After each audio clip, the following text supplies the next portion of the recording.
कृष्ण कृष्ण कृष्ण कृष्ण कृष्ण कृष्ण रक्ष मां। राम राघव राम राघव राम राघव रक्ष मां। कृष्ण केशव कृष्ण केशव पाहि मां।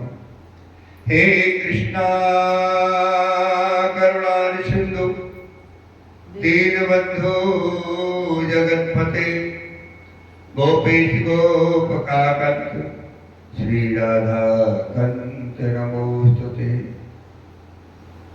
तो माता मेरी राधिका पिता मेरे घनश्याम इन दोनों के चरण में मेरा बारंबार प्रणाम। इन दोनों के चरण में मेरा कोटि कोटि प्रणाम। बोलो वृंदावन बिहारी लाल की जय। सुखी बसे संसार सब दुखिया रहे न कोई। सुखी बसे संसार सब दुखिया रहे न कोई। ये अभिलाषा हम सबकी भगवन पूरी हो। विद्या बुद्धि तेज बल सबके भीतर हो। विद्या बुद्धि तेज बल सबके भीतर हो। दूध पूत धन धान्य से वंचित रहे न हो। आपकी भक्ति प्रेम से मन हो वह भरपूर। आपकी भक्ति प्रेम से मन हो वह भरपूर। राग द्वेष से चित्त मेरा को सौभाग्य दो। मेरे भरोसा नाम का हमें सदा जग दे। मिले भरोसा नाम का हमें सदा जगदीश। आशा तेरे नाम की बनी रहे ममरी। हमें बचाओ पाप से करके दया दयाल। हमें बचाओ पाप से करके दया दयाल। अपना भक्त बनाए कर हमको करो निहाल। दिल में दया उदारता मन में प्रेम अपार। दिल में दया उदारता मन में प्रेम अपार। धैर्य हृदय में वीरता सबको दो करता। नारायण तुम आप हो पाप विमोचनहार। नारायण तुम आप हो पाप विमोचनहार। क्षमा करो अपराध सब कर दो जग से पार। हाथ जोड़ विनती करूं सुनिए कृपा निधान। हाथ जोड़ विनती करूं सुनिए कृपा निधान। साधु संगत सुख दीजिए दया नम्रता दीजिए। दया नम्रता दीजिए। दया नम्रता दीजिए। दया नम्रता दीजिए। दया नम्रता। बोलो वृंदावन बिहारी लाल की जय। तुलसा माता की जय। तुभ्यं नमामि नारायणाय। तुभ्यं नमामि जगदीश्वराय। हे लक्ष्मीकान्तं तुभ्यं नमामि। हे शान्ताकारं तुभ्यं नमामि। तो कल की कथा में हमने श्रवण किया था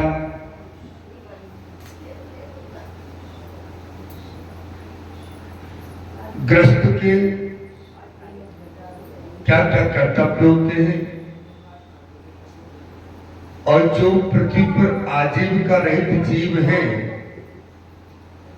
जो पृथ्वी पर आजीविका रहित आश्रम है, उन सभी का भरण पोषण ग्रस्त आश्रम से होता है।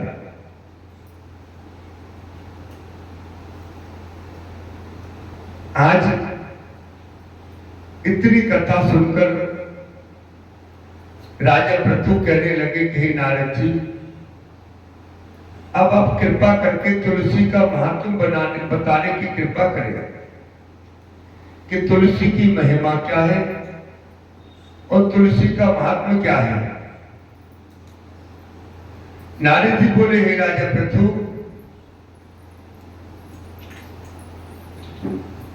प्राचीन काल में श्रेलाद क्षेत्र में करवरीपुर में अत्यंत ज्ञानी धर्मात्मा तथा ओम नमो भगवते वासुदेवाय मंत्र का पाठ करने वाला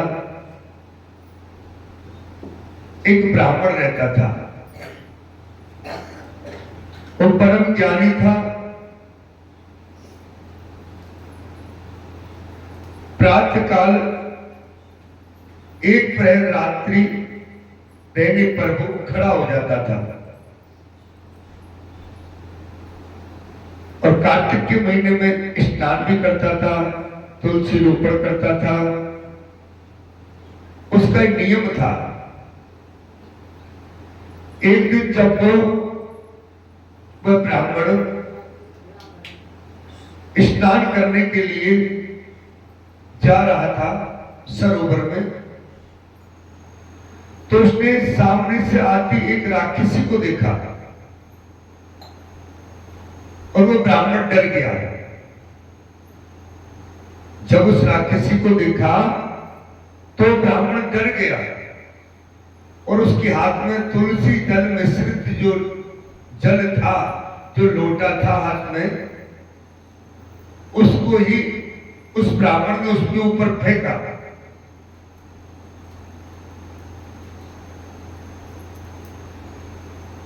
राक्षसी का स्वरूप ऐसा था कि बड़े बड़े दांत थे, बड़े बड़े बाल थे और शरीर पर कोई मांस नजर नहीं आ रहा था, हड्डी हड्डी नजर आ रही थी। तो जैसे ही वो तुलसी मिश्रित जल उस पर पड़ा तो उसकी देह एक सुंदर हो गई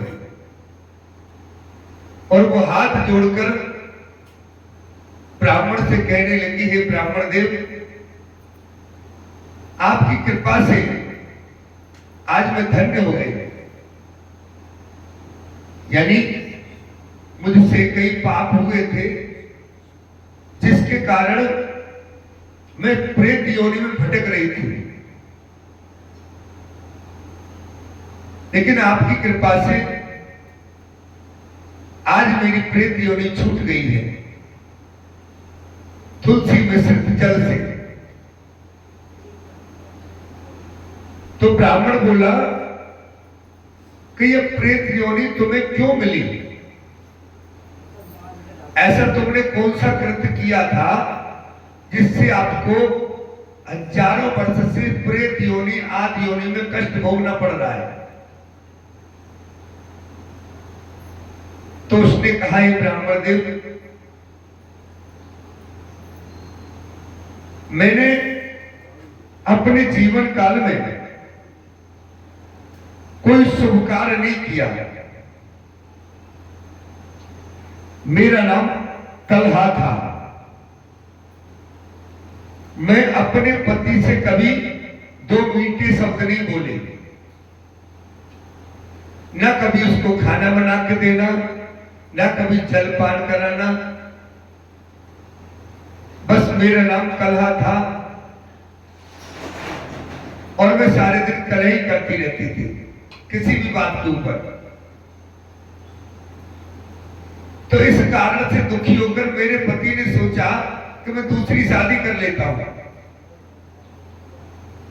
जब मैं सारे दिन ना तो उससे प्रेम से बात करती थी और न ही खाना बना के देती थी, ना पानी आदि किसी प्रकार की कोई सेवा नहीं करती थी पति की, तो मेरे पति ने विचार किया कि मैं दूसरी शादी कर लेता हूं। तो जब उन्होंने विचार दूसरी शादी का किया किया तो मैंने क्रोध में आकर के जहर पी करके, विष पी करके अपनी प्राण हत्या कर ली।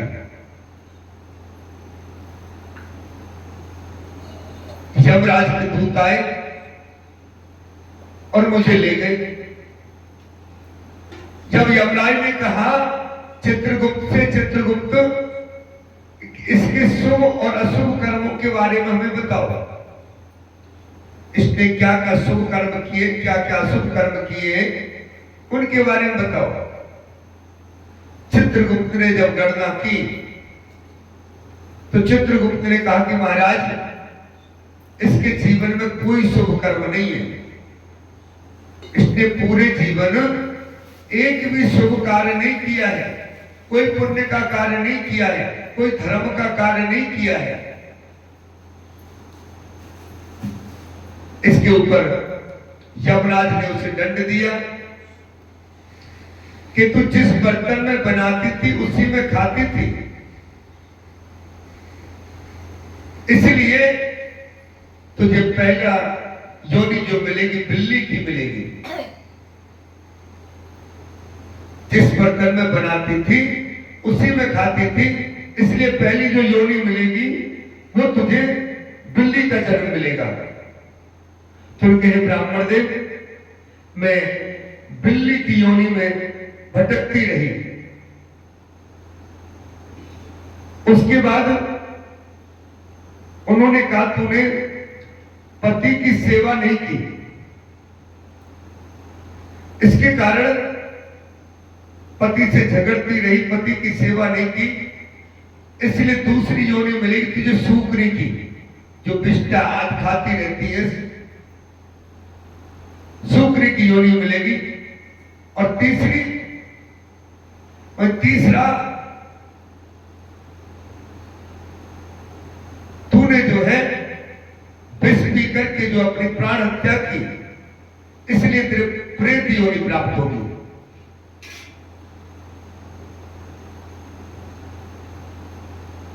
ये सब मैं ब्राह्मण देवता कई 4 वर्षों से मैं भटक रही हूं, बड़ी दुखी हूं। एक दिन मैं कृष्णा नदी के तट पर गई,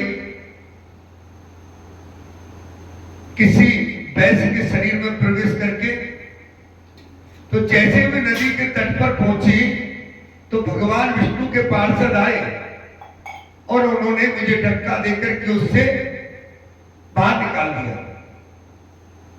जन्मोदय नदी में स्नान नहीं करने दिया।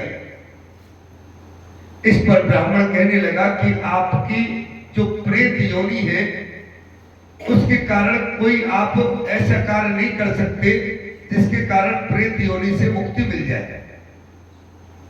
ये केवल मनुष्य ही कर सकता है और किसी योनि में कोई ऐसा शुभ कार्य नहीं किया जाता, वो केवल भोग योनि है। जितनी भी योनि है, जितने भी जीव हैं, ये भोग योनि है। केवल कर्म योनि मनुष्य योनि है जो कर्म करके अपने को तार सकती है, अपने को मुक्ति प्राप्त करा सकती है। तो उस ब्राह्मण श्रेष्ठ को दया आ गई। उन्होंने कहा कि आप जीवन में अपनी मुक्ति प्राप्त नहीं कर सकते, इसलिए मैंने कार्तिक मास में जितना भी स्नान किया है, जो भी व्रत किया है, उसका आधा पुण्य मैं तुम्हें प्रदान करता हूं। हाथ में गंगा जल लिया और जो है तुलसी दल मिश्रित जो जल लिया और हाथ में लेकर के ओम नमो भगवते वासुदेवाय मंत्र बोलकर उसके ऊपर छींट दिया। जब आधा पुण्य उस ब्राह्मण ने उसको दिया चाट डालने को, तो भगवान के पार्षद वहां पर आए। भगवान के पार्षद आए और उसे ले गए अपने साथ, तो किसके पाप नष्ट हो गए। और उस ब्राह्मण से भी कहा, हे ब्राह्मण देव, आपने निस्वार्थ सेवा यानी बिना किसी स्वार्थ के इसकी जान डालने की भलाई के लिए आधा पुण्य जो आपने अपने जीवन का इसको प्रदान किया है, उसके कारण इसकी मुक्ति हो गई।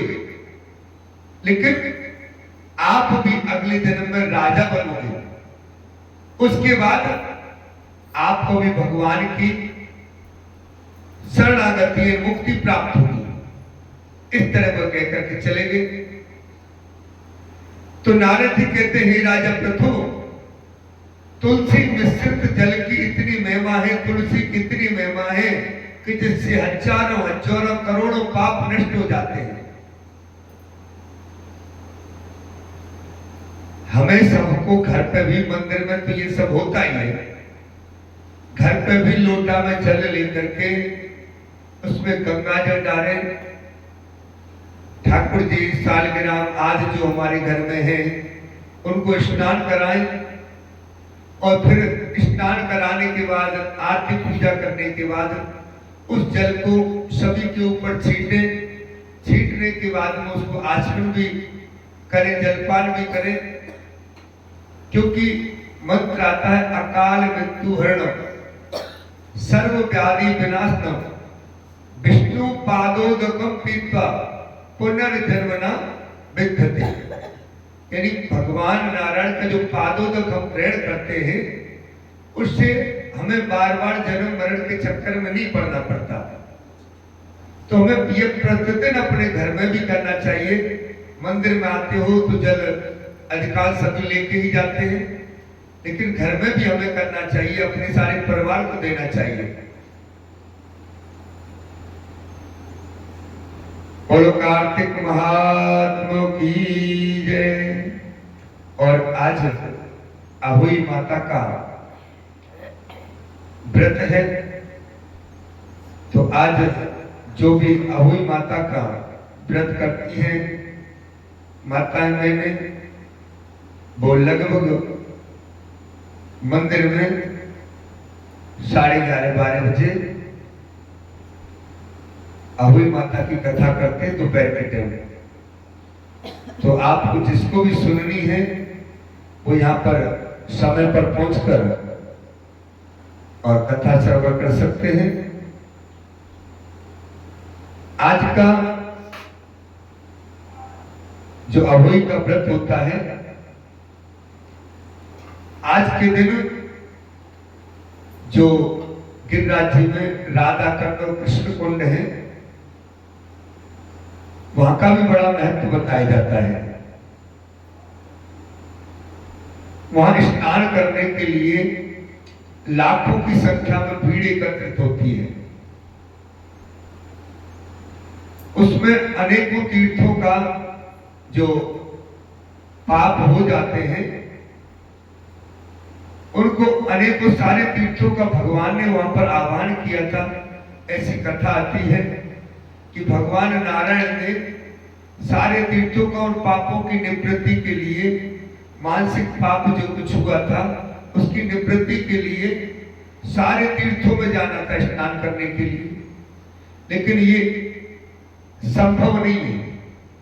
तो भगवान है, उन्होंने अपनी बंसी से, बंसुरी से वहां पर एक गड्ढा खोदा और सभी तीर्थों का ध्यान किया। सभी तीर्थ वहां पर आ गए और उसमें फिर स्नान किया। राधा कुंड जो कृष्ण कुंड है, वहां पर रात्रि के समय, मध्य रात्रि 12 बजे के आसपास के जितने भी संत हैं, महात्मा हैं और जिनकी दिनचर्या है, वो वहां पर स्नान करते हैं। वैसे तो पूरे दिन पूरी रात स्नान होता रहता है, लेकिन मध्य रात्रि का जो समय है वहां संत लोग स्नान करते हैं, राधा कुंड में और कृष्ण कुंड में। और एक और वहां का विशेष फल बताया जाता है, जिसके लिए वहां लाखों की भीड़ होती है। क्योंकि आज कोई सांसारिक लाभ अगर हमें प्राप्त नहीं हो तो उस देवता या उस तीर्थ का महत्व नहीं हो सकता। कोई सांसारिक लाभ हमें प्राप्त होता है तभी वहां पर लोग जाते हैं। अधिकांश ऐसा होता है कि हमारा सांसारिक लाभ कुछ प्राप्त होता है, वहां भीड़ ज्यादा होती है। तो वहां पर ऐसा भी एक जनश्रुति है कि वहां पर पति पत्नी जोड़े से अगर स्नान करते हैं और जो उनके कोई संतान नहीं है तो उनको संतान प्राप्त होती है। ऐसा भी वहां का नियम है। इसलिए वहां पर बहुत दूर दूर से लोग आते हैं, हजारों की संख्या में, वहां लाखों की संख्या में वहां पर स्नान करने के लिए पति पत्नी एक साथ उसमें डुबकी लगाते हैं, जिससे प्रभु की कृपा उन्हें प्राप्त हो। तो ये सुंदर राधा कुंड और कृष्ण कुंड का वहां का चरित्र है। अब एक कथा आती है कि महाराज दशरथ का जन्म कैसे हुआ था। प्रभु राम के जन्म के बारे में तो आप सब जानते ही हैं, लेकिन महाराज दशरथ का जन्म कैसे हुआ था आपको किसी को मालूम है?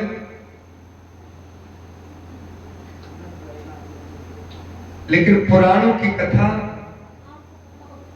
एक बताती है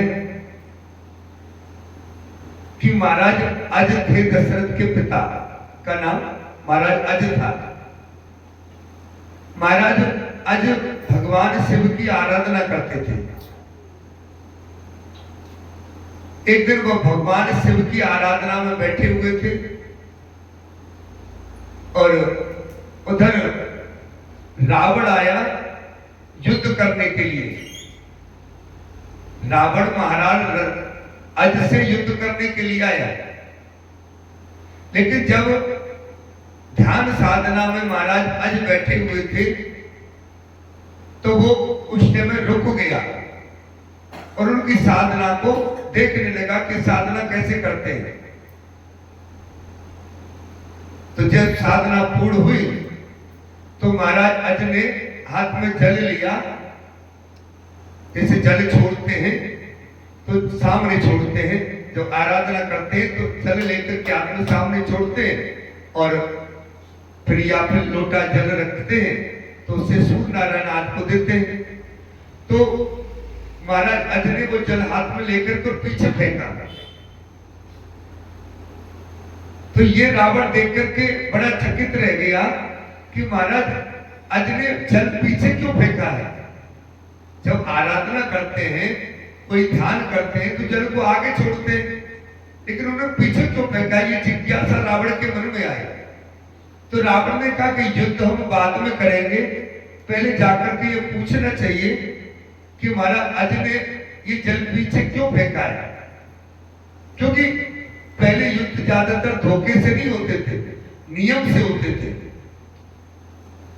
तो जाकर के महाराज अज से प्रार्थना की रावण ने कि महाराज आपने आराधना की, लेकिन आज तक जो हमने देखा है आराधना करने के बाद जल को आगे फेंका जाता है, आगे छोड़ा जाता है, और आपने जल को पीछे फेंका, इसका क्या तात्पर्य है। तो महाराज अज ने कहा कि रावण मैं ध्यान में था तो मैंने देखा एक योजन दूरी पर एक गाय घास चल रही है और उसको खाने के लिए एक शेर आ रहा है। गाय को मार करके खाने के लिए एक शेर आ रहा है। मैं ध्यान कर रहा था, जब मेरा ध्यान वहां गया, एक योजन का मतलब होता है 12 किलोमीटर। एक योजन की दूरी जो होती है 12 किलोमीटर। तो मैंने उस गाय की रक्षा के लिए वो जल पीछे फेंक दिया। तो रावण ने कहा कि महाराज आपके पीछे फेंकने से गाय की रक्षा होगी। तो महाराज अज ने कहा रावण उस शेर की मृत्यु हो गई। तो रावण इस उत्कंठा से मैं जाकर के देखूं तो सही कि ये सच कह रहे हैं झूठ। तो जिस दिशा में बताया था उस दिशा में वो गया 12 किलोमीटर और जाकर के देखा तो वहां गाय घास चल रही है और एक शेर मरा पड़ा है, उसके कई तीर लगे हुए हैं। तो रावण देखकर अचंभित रह गया कि जिसने बिना किसी लक्ष्य को साधे, बिना कुछ कहे और अपने जल से पीछे करके कि शेर को ही मार दिया, तो उसे युद्ध करना इतना संभव नहीं है। तो रावण वहां से उल्टे पैर ही वापस लौट गया। पहले इतने प्रतापी, इतने बलशाली राजा महाराजा होते थे, और प्रभु राम के वंश में तो एक से प्रतापी, एक से दानी राजा हुए। उसके बाद आराधना करने के बाद सरोवर में जब महाराज अज गए, एक सरोवर थी, वहां पर महाराज अज गए, तो एक बड़ा ही सुंदर और बड़े आकार का एक कमल का फूल उसके अंदर दिखाई दिया। तो कमल सरोवर आदि में ही खिलता है, जल में। तो महाराज अज ने निकालने का प्रयास किया कि इसे ले चलते, आराधना में इस्तेमाल करेंगे, प्रयोग करेंगे। तो उस सरोवर में अंदर जैसे ही पैर रखा महाराज अज ने, तो वो फूल और आगे चला गया। महाराज अज अंदर जाते रहे, लेकिन जितना अंदर वो जाए सरोवर में, वो कमल का फूल उतना ही अंदर चला जाए। तो वो चारों तरफ देखने लगा कि ये फूल मेरे से इतनी दूर क्यों जा रहा है। तो आकाशवाणी हुई, महाराज अज तुम्हारे कोई संतान नहीं है, इसलिए ये फूल तुम्हें प्राप्त नहीं होगा। महाराज अज पीछे हुए और मन में बड़ा चिंतन करने लगे, सोचने लगे कि मेरी यहां भी कोई कमी है। महलों में आ गए, बड़ा चिंतित थे, भगवान शिव की आराधना कर रहे थे, लेकिन मन खिन्न था। तो भगवान भोलेनाथ ने कहा, क्योंकि जिसकी हम आराधना करते हैं, जिसकी हम प्रार्थना करते हैं, जिसकी हम पूजा करते हैं, उसकी जिम्मेदारी उस मालिक के ऊपर होती है। लेकिन हम आराधना करके भी अपनी जिम्मेदारी अपने आप ही लेते हैं। लेकिन जिस प्रभु की शरणागति हम हैं, तो उस व्यक्ति की जिम्मेदारी उस प्रभु के ऊपर हो जाती है। तो भगवान शिव ने सोचा कि महाराज आज बड़े दुखी हैं आज। तो उन्होंने धर्मराज से कहा कि धर्मराज, किसी ब्राह्मण को पृथ्वी पर भेजो जो महाराज आज की समस्या का निदान कर सके। तो एक दिन धर्मराज ने एक ब्राह्मण को पृथ्वी पर भेजा और एक कुटिया बना ली सरोवर के किनारे। उसमें वो ब्राह्मण और ब्राह्मणी उसमें रहने लगे, अपना भजन संध्या आदि करें और जो भी फूल पत्ती कुछ मिल जाए खा पी ले। स्थिति उनकी ठीक नहीं थी। तो एक दिन महाराज अज के दरबार में आए भिक्षा लेने के लिए। तो भिक्षा लेने के लिए महाराज अज के दरबार में जाकर के कहा, महाराज हम बड़े दीन हैं, दुखी हैं, हमारी कुछ सहायता करो। तो महाराज अज ने कहा कि हमारे राज्य में कोई इतना दुखी है तो उसके पास खाने तक के लिए नहीं है। तो उसने सोने चांदी जवाहरात एक थाल में लिए और उनके लिए भेंट करना चाहा। तो उस ब्राह्मण ने कहा, महाराज मैंने आपसे दान मांगा है, मुझे आज आप अपनी तरफ से दान देंगे। ये तो प्रजा का धन है, जो ये कोष में से आप दे रहे हैं, ये धन तो प्रजा का, इस पर आपका कोई अधिकार नहीं है। महाराज अज ने वो सामान वापस रख लिया और अपने गले में जो हार पहना हुआ था वो उतार के उस ब्राह्मण को देना चाहा। लेकिन ब्राह्मण ने कहा कि महाराज ये गले का हार भी आपका नहीं है, ये मुकुट, गले का हार, ये पोशाक, ये भी प्रजा का है, ये राज्य का है। तो ये आपका नहीं है। आप अपनी कोई नेक कमाई हो तो उसमें से आप मुझे दें। महाराज अज शांत खड़े रह गए और अपने मन में बड़ी गिलानी हुई कि आज एक ब्राह्मण मेरे दरवाजे पर आया और उसने कुछ मांगा और मैं उसको न दे सका। एक ब्राह्मण दरवाजे पर आया और उसने मुझसे कुछ मांगा और मैं न दे सका। पहले राजा महाराजा अगर कोई मांग लेता था तो उसके प्राण, अपने प्राण तक भी दे देते थे। उसको बड़ा दुख हुआ। तो वो रात को ही भेष बदल करके राजा अज अपना राजसी पोशाक उतार करके एक सामान्य वस्त्र पहन करके रात को ही चल दिया। वो एक लोहार के पास पहुंचा। लोहार कुछ लोहे का जो बनाते हैं, तो उन्होंने लोहार से जाकर के कहा कि भैया मुझे कुछ काम दे दो। लोहार ने कहा करो भैया, पकड़ो हथौड़ा और काम शुरू करो। तो रात भर हथौड़ा चलाने के बाद, रात भर काम करने के बाद महाराज अज को उस लोहार ने 1 टका दिया और उस टका को लेकर के महाराज अज सीधे उस ब्राह्मण की कुटिया पर गए। वहां पर ब्राह्मण नहीं था, केवल ब्राह्मणी थी। महाराज अज ने वो टका ब्राह्मणी को दे दिया और कहा कि जब ब्राह्मण आए तो ये टका उनको दे देना। ब्राह्मण आए और ब्राह्मण को ब्राह्मणी ने वो टका दिया, लेकिन वो टका ब्राह्मण ने जमीन पर फेंक दिया। जिस जमीन पर वो टका फेंका था वो जमीन में उस टका से वो जमीन में जैसे पड़ा तो गड्ढा हो गया। उस गड्ढे में से देखते देखते एक रथ निकला। उस ब्राह्मण ने उस जमीन गड्ढे को और खोदा, उसमें से एक और रथ निकला और वो रथ निकले और निकल के सीधा आसमान में चला जाए।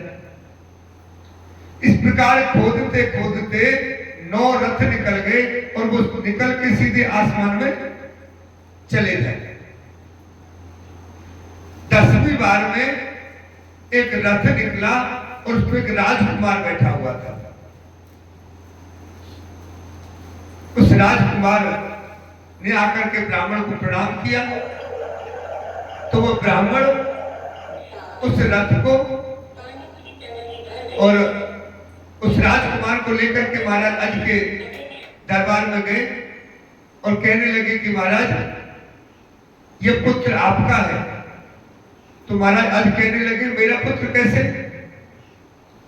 ये मेरा पुत्र कैसे है कि जो आपने टका दिया था ये उस टका से उत्पन्न हुआ है। ये उस टका को मैंने पृथ्वी पर फेंका तो उसमें से गड्ढा हुआ, उसमें से 9 रथ निकले तो वो आसमान में चले गए। 10वें रथ पर जो ये निकला, इसलिए ये दशरथ यानी दशरथ ये जो बालक है आपका है। उसका नाम मनु था। दशरथ का जो बचपन का नाम था जो मनु था। महाराज दशरथ उस रथ को लेकर के 10 दिशाओं में कहीं भी जा सकते थे, इसलिए उनका नाम दशरथ पड़ा। ऐसी हमारे प्राचीन राजा महाराजाओं का ऐसा इतिहास रहा है कि जिनकी हम तुलना नहीं कर सकते, जिनके बारे में हम विचार भी नहीं कर सकते कि ऐसा हो सकता है। लेकिन ऐसा एक नहीं, बहुत कुछ ऐसे बहुत राजाओं का जीवन रहा है। राजा मानदाता थे, उन्होंने पुत्रेष्टि यज्ञ करी और उस जल को जब रात में प्यास लगी तो उन्होंने पी लिया बिना जानकारी के और उनके एक बालक का जन्म हुआ। तो ऐसा जो है चरित्र राजा महाराजाओं का तपस्या कर रहा है।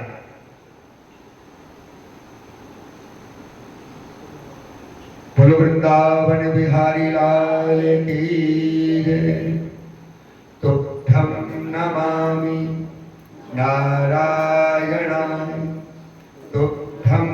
नमामि जगदीश्वराय। हे लक्ष्मीकान्तं तुभ्यं नमामि। हे शान्ताकारं तुभ्यं नमामि। बोल बृहस्पति देव भगवान की। एक लड़की थी कन्या, वो बृहस्पतिवार के व्रत करती थी।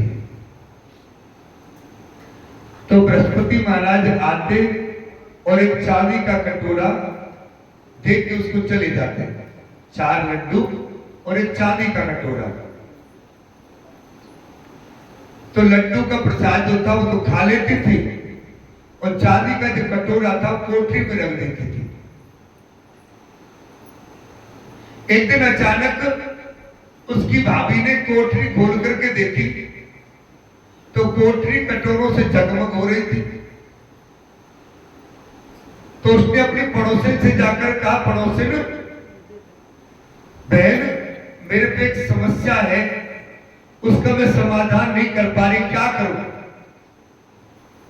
तो पड़ोसन ने बोली कि क्या हो गया, तू मुझे बता, मैं बताऊंगी तुझे क्या करना है। तो जो उसकी भाभी थी उसने कहा कि हमारी ननद पता नहीं कहां से लेकर आती है, कोठरी कटोरों से जगमग आ रही है, इतने कटोरे रखे कहां से लेके आती है। तो पड़ोसन ने कहा कि अपने आदमी से कहना। तो उसकी भाभी कहने लगी मेरी आदमी तो मेरी बात नहीं सुनते। देखो वैसे नियम ये कहता है जब घर की कोई बात हो तो न पत्नी की सुने न मां की सुने, दोनों की सुने, लेकिन विचार अपने दिमाग से करें।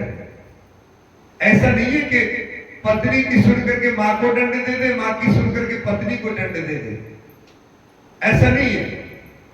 एक व्यक्ति, एक समझदार व्यक्ति का काम यह है कि घर की समस्या को दोनों तरफ से सुने और फिर उसका कुछ निदान निकाले। अगर ऐसा नहीं करते तो बिना विचारे छो करे फिर पाछे पछताए, काम बिगाड़े आपनो और लोगन करे हंसाए। बिना विचारे अगर कोई भी काम कर देते तो पीछे पछताना पड़ता है, तो जिससे काम अपना बिगड़ता है और लोग हंसने लगते हैं। देखो कितना मूर्ख था। तो उसने कहा कि मेरे आदमी मेरी बात नहीं सुनते। तो पड़ोसन ने कहा ऐसा करना, दाल की कड़छी भात में, भात की कड़छी दाल में दे देना। तो उसने आकर के ऐसा ही किया। उसके आदमी भोजन करने बैठा तो ऐसे उल्टी सीधी दाल की कड़छी में। तो उसने कहा पागल हो रही है कि क्या कर रखा है तूने? तो वो बोली कि पागल मैं नहीं हो रही हूं, पागल हो रही है तुम्हारी बहन। तो उसने कहा मेरी बहन पागल कैसे हो रही है? उसने कहा चलो मैं दिखाती हूँ। जाकर के देखा तो कोठरी में, देखो एक कोठरी में इतने कटोरे रखे, कहां से लेके आती है? इसके पास पैसे कहां से आए, कहां से लाती है इतने कटोरे? तो भाई ने बिना विचार किए ही, बिना सोचे ही, बिना परखे ही कहा कि बहन मामा के चलेगी? जी जी मामा के चले। तो बहन जाने थी कि भैया मामा के कैसे ले जावे। तो बहन ने कहा ठीक है भैया, लेकिन जहां पर केले का पेड़ हो, जहां पर मंदिर हो, वहां पर मुझे उतार देना। ठीक है भाई, लेकर के चलता हूं ना। जंगल में जाकर के केले का पेड़ था, मंदिर था, वहां पर बहन को उतार दिया। बृहस्पतिवार का दिन था। उसने बृहस्पतिवार की कथा कही, पूजा की, केले में जल अर्पण किया। बृहस्पति महाराज आए और एक चांदी का कटोरा 4 लड्डू लेकर देकर के जाने लगे। उसका भाई कई पेड़ की ओट में खड़ा होकर देख रहा था। तो जब ये सब देखा तो उसको बड़ी गिलानी हुई। उसने आकर बृहस्पति महाराज के चरण पकड़ लिए, हाथ जोड़ करके कहने लगा। तो उसने कहा, बृहस्पति महाराज ने कहा छोड़ पापी मेरे पैर, तू इसको छोड़कर भी किसी प्रकार से ये मत कहना कि मैंने छोड़ दिया, इसका भरण पोषण तो मैं करूंगा। तो बृहस्पति महाराज से माफी मांगी और फिर बृहस्पति महाराज ने उनको क्षमा कर दिया और अपनी बहन को घर लेकर के आ गए। भाभी घर पर ही खड़ी हुई थी, उसकी जो धर्म पत्नी थी वो घर पर खड़ी हुई, तो उसने कहा तुम फिर ले आए इसे। तो उसने कहा मेरी बहन से कुछ मत कहना, मेरी बहन तो बृहस्पति महाराज का व्रत करती है, बृहस्पति महाराज ही देकर के जाते हैं। तो भाभी सारे नगर में बोलाई कि मैं देखती हूँ बृहस्पति महाराज को, सबसे बोलाई कि सब हमारे घर आ जाना आज, मेरी ननद बृहस्पतिवार के व्रत करती है, सबको एक एक चांदी का कटोरा और 4-4 लड्डू मिलेंगे। तो भैया ये किसको बुरा लगता है? ये तो आज हमारे यहाँ पता भी चल जाए ना, तो जो कहेंगे भैया आज खाना मत बनाना, सब भाई चलेंगे, वहां लड्डू भी मिलेंगे और चांदी का कटोरा भी मिलेगा। अभी आप यहाँ कथा श्रवण कर रहे हैं, लेकिन ऐसा घोषणा हो जाए ना, माइक मोबाइल पता चल जाए चांदी के लड्डू और 4-4 लड्डू मिलेंगे, चांदी का कटोरा 4-4 लड्डू, तो मंदिर में जगह नहीं मिलेगी। तो सब आ गए। वो लड़की एक टांग पर खड़ी होकर के बृहस्पति महाराज से कहने लगी, बृहस्पति महाराज मेरे सत की रक्षा करना।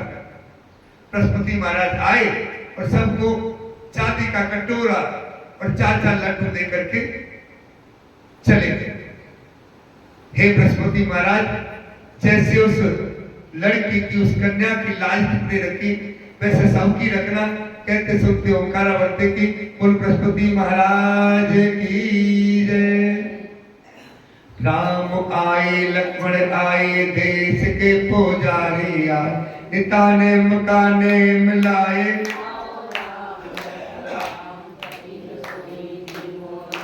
माखन मिश्री खाओ राम, दूध बतासा पियो राम, दूध के पन्ना तोड़ो राम, साल मसाला ओढ़ो राम, जब बोलो जब रामी राम, राम सवारे सबके काम, खाली घर भंडार भरेंगे, सबका बेड़ा पार करेंगे। श्री राम जय जय राम, श्री राम जय जय राम।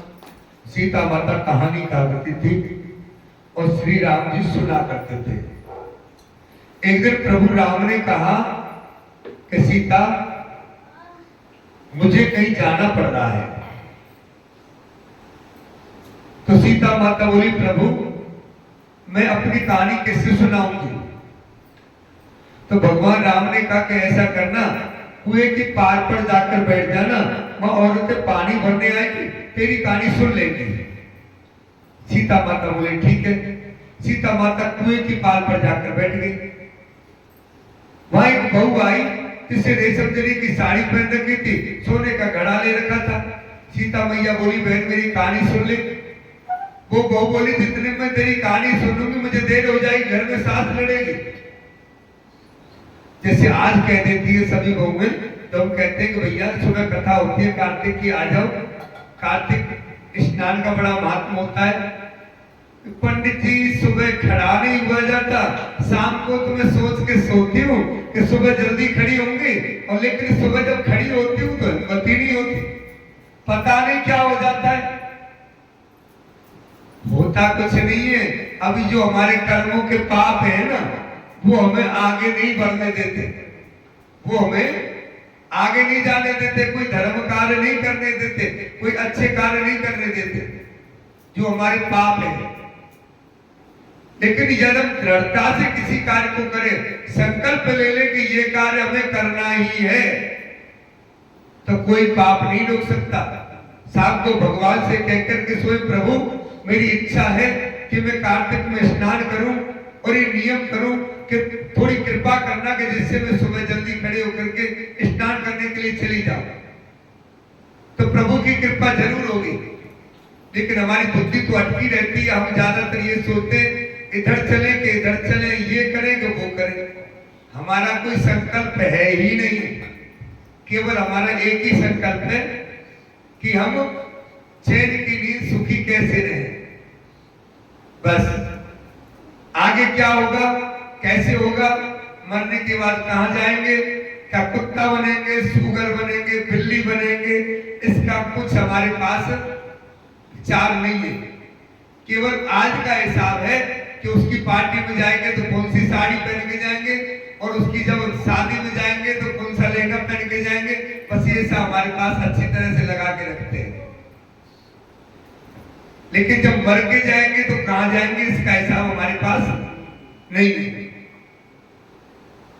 तो सीता माता कुएं की पाल पर जाकर के बैठी, बहू से कहा कि तू जो है मेरी कहानी सुन ले। बहू बोली जितने में तेरी कहानी सुनूंगी मुझे देर हो जाएगी, घर में सास लड़ेगी। घर गई तो रेशम जरी की साड़ी फट गई, सोने का गड़ा मिट्टी का हो गया। सास बोली बहू किसका दोस्त सिर ले आई। बहू बोली सासू जी दोस्त क्या, कुएं पर एक औरत बैठी थी, वह कह रही थी मेरी कहानी सुन ले, मैंने नहीं सुनी तो ऐसा हो गया। अगले दिन सास वही साड़ी पहन कर गई, वही घड़ा लेकर गई। सीता मैया बोली बहन मेरी कहानी सुन ले। सास बोली बहन एक बार छोड़ 4 बार सुना, मैं सुनने ही आई। राम आए लक्ष्मण आए देश के पुजारी आए, निकाले मुकाने मिलाए आओ राम बैठो राम, कबीर सोए जी मोरा आकर मिश्री खाओ राम, दूध बतासा पियो राम, सूत के पल्ला फोड़ो राम, साल दो साला ओढ़ो राम, जब बोलो जब रामी राम, राम सवारे सबके काम, खाली घर भंडार भरेंगे, सबका बेड़ा पार करें। श्री राम जय जय राम, श्री राम जय जय राम। सीता माता की कहानी सुन के सासू घर आई तो सोने का घड़ा हो गया, और जो साड़ी थी वो भी ठीक हो गई। तो बहू कहने लगी कि सासू जी तुम ये कैसे कर लाई। बहू कहने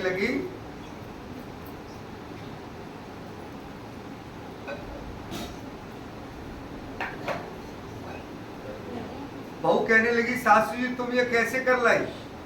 तो सास ने कहा बहू तू दोष लगाई थी, मैं दोष उतार आई। बहू ने कहा ऐसी वो कौन थी। वो सीता माता से पुराने से नया कर देते, खाली घर भंडार भर देती है और जो कुछ इच्छा उसे पूरा कर देती है। अच्छा सासू जी ऐसी कहानी तो मुझे भी सुना दो। ले भाई तू भी सुन ले। राम आए लक्ष्मण आए देश के पुजारी आए, जिताने मुकाने मिलाए आओ राम बैठो राम, कबीर सोई जी मोरा माखन मिश्री खाओ राम, दूध पकासा पियो राम, सूत के पन्ना फोड़ो राम, साल दुसाला ओढ़ो राम, जब बोलो जब रामी राम, राम सवारे सबके काम, खाली घर भंडार भरेंगे, सबका बेड़ा पार करेंगे। श्री राम जय जय राम, श्री राम जय राम। बहू कहने लगी सासू जी कहानी तो बहुत अच्छी है। सास बोली बहू रोज कर लिया करेंगे। और सास बहू सुबह 4 बजे नहाती, पूजा पाठ करती, नित्य सीता माता की कहानी कहती। एक दिन उनकी पड़ोसन आई, बहन जरा आंच दे दे। बहन जरा आंच दे दे। बोली अभी हमने आंच नहीं जलाई है। पड़ोसन बोली सुबह 4 बजे से उठ करके आप क्या कर रही हो। वो बोली सुबह 4 बजे तुम नहाए धोए पूजा पाठ करी, सीता माता की कहानी कही। पड़ोसन बोली इससे क्या होता है। वो बोली सीता माता की कहानी कहने से तुम भंडार भर जाते, सारे कार्य सिद्ध हो जाते। पड़ोसन बोली मैंने ऐसी कहानी तो मुझे भी सुना दो। ले भाई तू भी सुन ले। राम आए लक्ष्मण आए देश के पुजारी आए, जिताने मुकाने मिलाए आओ राम बैठो राम, कबीर सोए जियो राम, माखन मिश्री खाओ राम, दूध पकासा पियो राम, सूत के पन्ना फोड़ो राम, साल दुसाला ओढ़ो राम, जब बोलो जब रामी राम, राम सवारे सबके काम, खाली घर भंडार भरेंगे, सबका बेड़ा पार करें। श्री राम जय राम, श्री राम जय राम। अब पड़ोस में सीता माता की कहानी कहने लगी। सीता माता उसके घर भंडार भर दिए। हे मेरी सीता माता, जैसे सबके भंडार भर वैसे हमारी भरी हो। लक्ष्मी जी का वास हो, अन्नपूर्णा का वास हो। बोलो सीता माता की जय। तुभ्यं नमामि नारायणाय, तुभ्यं नमामि जगदीश्वराय, हे लक्ष्मीकांतम तुभ्यं नमामि हे शांताकारं तुभ्यं नमामि। कुल वृंदावन बिहारी लाल की जय। मेरो छोटो सो बिहारी बड़ो प्यारो लागे, मेरो छोटो सो बिहारी बड़ो प्यारो लागे, मेरो छोटो सो बिहारी बड़ो प्यारो लागे, मेरो छोटो सो बिहारी बड़ो प्यारो लागे, प्यारो लागे बड़ो प्यारो लागे, प्यारो लागे बड़ो प्यारो लागे, मेरो छोटो सो बिहारी बड़ो प्यारो लागे, मेरो छोटो सो बिहारी बड़ो प्यारो लागे।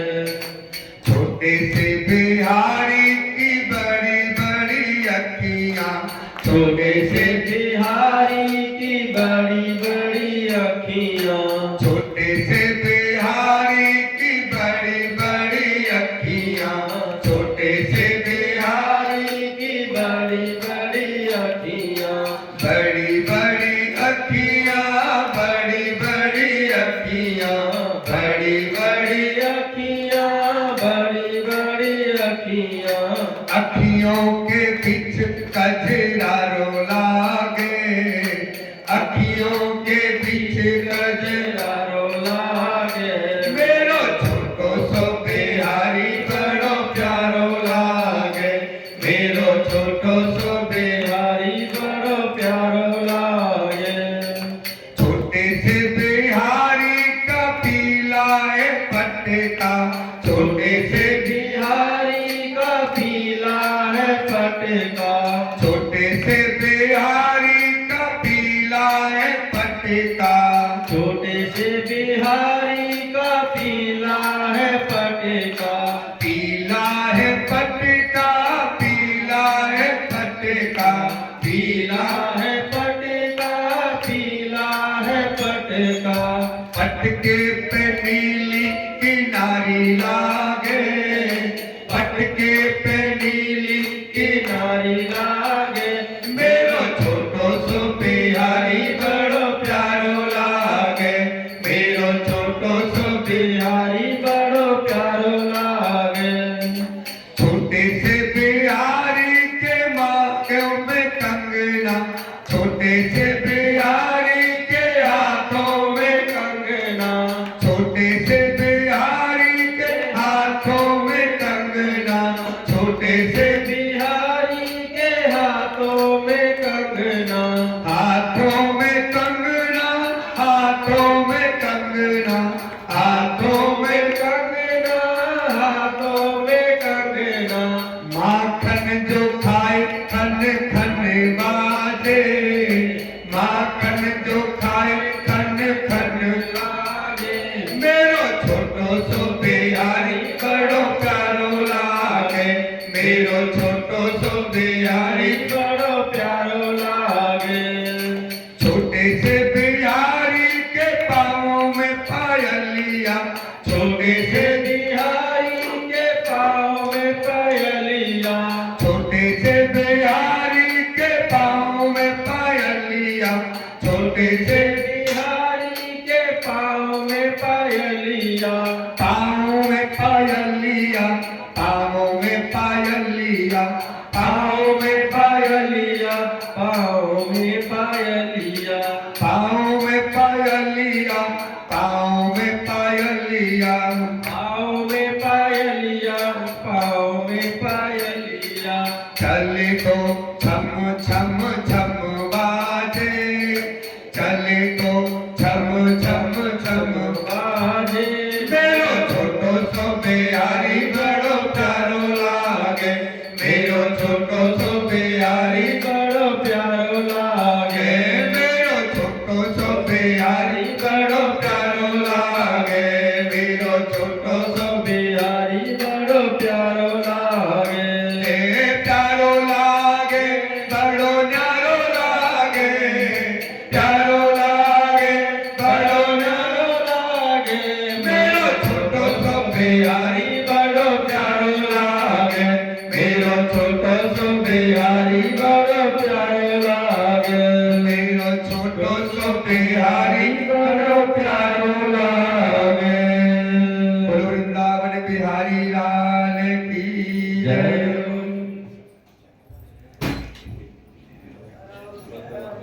तुलसा महारानी नमो नमो, हर की पटरानी नमो नमो, कौन से महीने में कोई नहीं तुलसा तो कौन से महीने में हुई हरियाली। नमो नमो, तुलसा महारानी नमो नमो, हर की पटरानी नमो नमो, साढ़े के महीने में कोई नहीं तुलसा तो सावन मास हुई हरियाली। नमो नमो, तुलसा महारानी नमो नमो, हर की पटरानी नमो नमो, कौन से महीने में हुई तेरी पूजा तो कौन से महीने में हुई पटरानी। नमो नमो, तुलसा महारानी नमो नमो, हर की पटरानी। नमो नमो, कार्तिक के महीने में हुई मेरी पूजा तो मघिर मास हुई पटरानी। नमो नमो, तुलसा महारानी नमो नमो, हर की पटरानी। नमो नमो, धूप दीप नैवेद्य आरती तो पुष्पन की वर्षा वर्षानी। नमो नमो, तुलसा महारानी नमो नमो, हर की पटरानी। नमो नमो,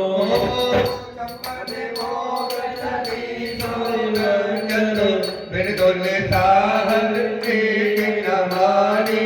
नमो नमो, तुलसा महारानी नमो नमो, हर की पटरानी।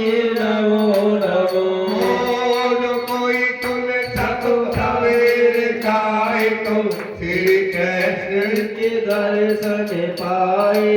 नमो नमो, तुलसा महारानी नमो नमो, हर की पटरानी। नमो नमो, जो कोई तुलसा दोपहर को गाए तो खीर खाड़ के भोग लगाए। नमो नमो, तुलसा महारानी नमो नमो, हर की पटरानी। नमो नमो, जो कोई तुलसा माई साँझ को गाए तो श्री कृष्ण जी की आरती उतारे। नमो नमो, तुलसा महारानी नमो नमो, हर की पटरानी। नमो नमो, जो कोई तुलसा को आदि को गाए तो श्री कृष्ण जी की शरण लगाए। नमो नमो, तुलसा महारानी नमो नमो, हर की पटरानी। नमो नमो, गुरुपुरुषा माता की जय। श्री कार्तिक भगवान की है आरती। पापियों को पाप से है तारती, श्री कार्तिक भगवान की है आरती। पापियों को पाप से है तारती। जय कार्तिक मास निराला नव ज्योत जगाने वाला। ये कार्तिक मास निराला, जब जोत जगाने वाला। हरि नाम आई हरि नाम आई जग के मंगल की आरती। पापियों को पाप से है तारती, श्री कार्तिक भगवान की है आरती। पापियों को पाप से है तारती। जय शांतगिरी पापों को मिटाने वाला, हर दर्द कराने वाला। जय शांतगिरी पावनपुरी पापों को मिटाने वाला, हर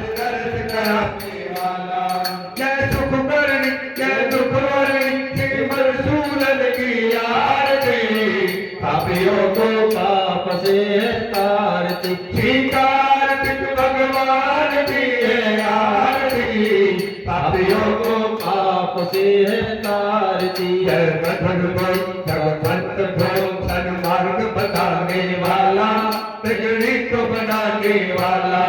जय मधुर बोल भगवंत बोल, सन्मार्ग बताने वाला, बिगड़ी को बनाने वाला। श्री राम आई घनश्याम आई, प्रभु की महिमा की आरती, पापियों को पाप से है तारती, श्री कार्तिक भगवान की है आरती, पापियों को पाप से है तारती। बोलो कार्तिक भगवान की है।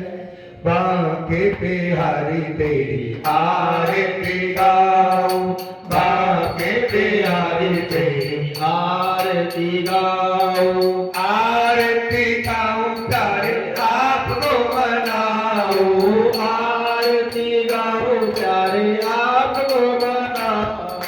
हे गिरधर तेरी आरती गाओ, हे गिरधर तेरी आरती गाओ, मोर मुकुट तेरे शीश पे सोहे, मोर मुकुट ते शीश पे सोहे, प्यारी बंसी मेरो मन मोहे, प्यारी बंसी मेरा मन मोहे। या छब को मैं तो मन में बसाऊं, या जब को मैं तो मन में बसाऊं, बांके बिहारी तेरी आरती गाऊं, बांके बिहारी तेरी आरती गाऊं। चरणों से निकली गंगा प्यारी, चरणों से निकली गंगा प्यारी, जिसने सारी दुनिया तारी, जिसने सारी दुनिया तारी। उन चरणों में शीश झुकाऊं, इन चरणों में शीश झुकाऊं, बांके बिहारी तेरी आरती गाऊं, बांके बिहारी तेरी आरती गाऊं। नाथ अनाथ के नाथ आप हो, नाथ अनाथ के नाथ आप हो, सुख दुख जीवन प्यारे साथ आप हो, सुख दुख जीवन प्यारे साथ आप हो। इन चरणों के दर्शन पाऊं, इन चरणों के दर्शन पाऊं, बांके बिहारी तेरी आरती गाऊं, बांके बिहारी तेरी आरती गाऊं। श्री हरिदास के प्यारे तुम हो, श्री हरिदास के प्यारे तुम हो, मेरे मोहन जीवन धन्य हो, मेरे मोहन जीवन धन हो। जुगल छवि पे मैं तो बारी बारी जाऊं, जुगल छवि पे मैं तो वारी वारी जाऊं, बांके बिहारी तेरी आरती गाऊं, बांके बिहारी तेरी आरती गाऊं। त्वमेव माता च पिता, त्वमेव बंधु च सखा, त्वमेव वेद्या जगदं, त्वमेव सर्वं मम देवुरे। तेरी इच्छा के बिना हे प्रभु मंगल हो, अर्थात मिलता नहीं चले न कोई फूल, सकल दुआरे छोड़ के आए हम तेरे पास, शरण शरण की आरतियों लज्जा कृष्ण बुरा, हम सबकी ज्यादा राधा नागर सो, चातन की जाई पर श्याम हरित दुख हो, राधे मेरी स्वामी मैं राधे को दास, जन्म जन्म हम जी जियो। हमें चिंता नहीं तेरी, तुम्हें चिंता हमारी है। हमारी नाव का मालिक सुदर्शन चक्रधारी है। हमारी नाव का मालिक सुदर्शन चक्रधारी है। हमारी नाव का मालिक श्री वृंदावन बिहारी है।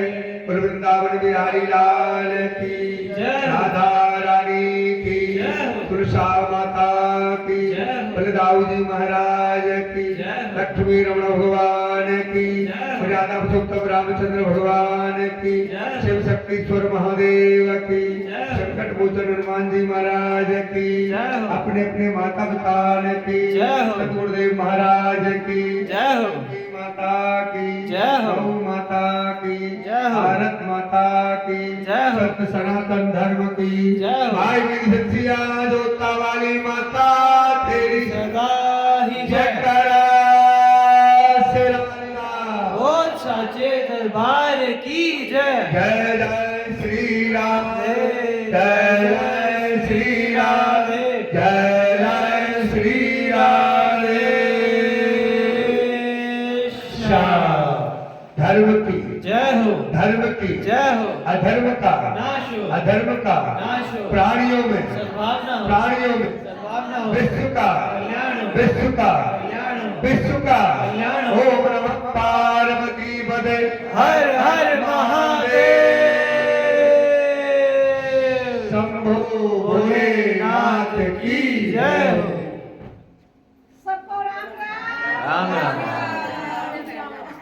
आज सुबह आज दोपहर को आप यहाँ पर जो कथा सुनने वाले हैं वो 11 साढ़े 11 बजे पर मंदिर में पहुंचे।